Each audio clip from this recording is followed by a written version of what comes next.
Should you draft Isaiah Pacheco in fantasy football this year? Well, let's talk about it. Pacheco reminds me a lot of Burger King this year because there's such a wide range of outcomes for him that I honestly think I'm just going to avoid it altogether. Pacheco was a really interesting player last year. He was a late second-round pick, but he had a huge amount of upside, and a lot of people thought that he could be a fringe RB1, and then he snapped his leg in half, and that dream died. So coming into this year, it's hard to tell what we should do with Pacheco because a lot of it depends on how much does Pacheco have in the tank.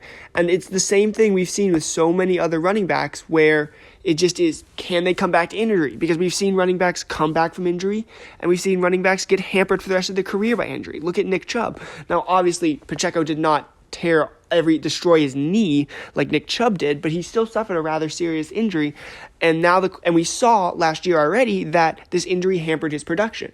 When Pacheco came back from his injury, he came back, as soon as possible to help the Chiefs with their Super Bowl aspirations, but he was not that guy. He averaged less than 10 fantasy points per game, and he at times was getting outperformed by the ghost of Kareem Hunt, who is a horrible running back in real life.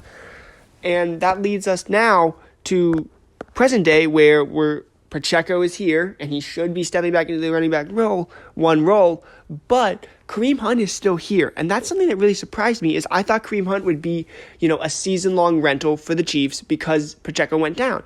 But if Kareem Hunt's still on the roster, what does that say about Pacheco? Is it just injury insurance for Pacheco, or does it say that the Chiefs are worried that Pacheco might not be able to be that guy like they thought he was going to be going into 2024? And because of that, Pacheco's a really interesting player because he has a really high upside for where he's going. I mean, he's going around guys like DeAndre Swift, Travion Henderson, Aaron Jones. Pacheco has a much higher ceiling of outcomes than all those other guys, but he could just be, late 2024 Pacheco again, who was maybe on a good week, a flex asset as a running back. So you're really rolling the dice with Pacheco in the same sense you are with Christian McCaffrey, except Pacheco's a lot cheaper, but also I feel like Christian McCaffrey is going to be able to bounce back from this injury more because he's taken so much time off. Pacheco came back from the injury, looked bad, and the question is just, has he been able to get back to his late season form?